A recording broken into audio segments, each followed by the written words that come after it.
अस्सलाम वालेकुम बच्चों, मैं आपकी उर्दू टीचर नाहिद असगर। आज हमने जो काम करना है वो ये है, आपसे छोटी सी मशक करवानी है कि जो अल्फाज मुतज़ाद आपने सीखे उनको हमने अब आपसे समझना है कि आपको समझ में आया या नहीं। ये आपके सामने दो कॉलम है, एक लाइन में अल्फाज लिखे हुए हैं, दूसरी लाइन में उसके मुतज़ाद लिखे हुए हैं। आपने अल्फाज को मुतज़ाद के साथ मिलाना है तो हमें पता चलेगा कि आपको समझ में कितना आया। शुरू करते हैं। गरम या भारी, भारी का मुतज़ाद क्या होगा? हल्का। गरम, ठंडा, ऊपर नीचे। और बड़ा, बड़ा को किससे मिलाएंगे? छोटा। खुला, खुला को किससे मिलाएंगे? बंद।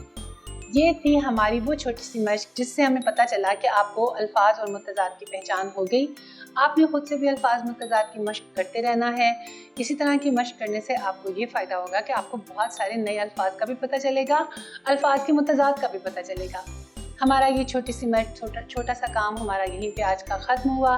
इंशाल्लाह ताला आपके साथ फिर मुलाकात होगी अगले सबक के साथ, अगली वीडियो के साथ। तब तक के लिए अल्लाह हाफिज़।